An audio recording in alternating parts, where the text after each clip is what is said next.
My name is Mohammed Abdul Hamid. I'm a project manager and I'm a business consultant as well. And I'm also a social entrepreneur, but most of the time I do project management as a profession.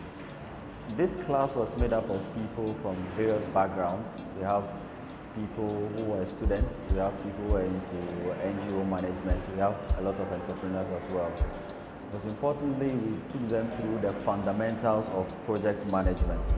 And it was important that they went through this because these are people who run projects every day in, day out. They run it on their own, based on their own perspective of project management. What we did today was to introduce them to standards and procedures, best practices, fundamentally, and how they can run their project management to meet some basic project requirements. So at the end of the session, we expect that participants are able to manage projects in a more professional way, as much as possible, reduce constraints, and then are able to achieve maximum expected project requirements.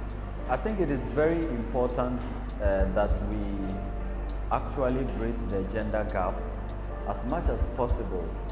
The initiative to specifically focus on Zongo women in project management is one way that we can bridge this gender gap. The profession is very opportune. It's quite young, and so therefore it is important we have a lot of women in it. However, as far as all this while that I've been in the profession, I think the project managers who are ladies that I've interacted with have expressed utmost professionalism in their work.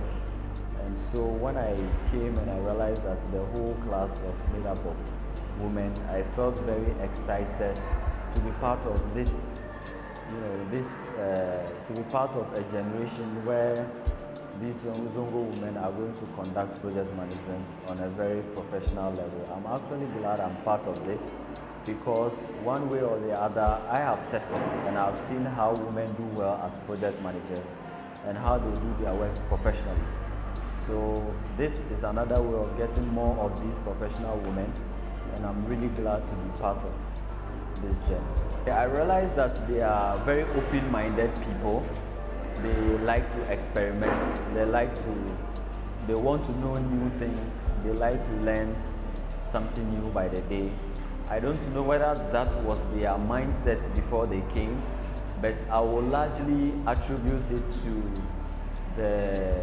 I think the sessions they've gone through so far. I'm aware they've gone through some previous sessions, and I'm sure that some of the experience, I went through some of the topics they've gone through, and whilst I am presenting and the kind of questions they ask you, I'm able to tell that they've actually built upon the background that they have gotten through this fellowship program. And you can realize that they are people who really want to implement what they are learning. And so they draw from their own experiences, use their own experiences as illustrations, case studies, and then examples. So these are very promising set of people, and I really look forward to seeing what they are going to become. It is a very important thing that IYD is doing. I would like to congratulate the initiative for youth development, for specifically choosing women and focusing on women in their agenda of improving living the lives of people from Zongo. This is something that not many people are doing, especially focusing on women in Zongo. This fellowship is one of a kind, and I know it is going to be something very big. In the next few years, we are going to get a lot of people whose lives have changed and has had a trickle-down effect in the Zongo communities. As I said, you educate a woman, you educate a whole nation. So this approach of achieving or being able to revamp the Zongo community is very, very workable when you focus on women, and that is exactly what IYD is doing. So congratulations to the team, and I wish them a good luck on their journey.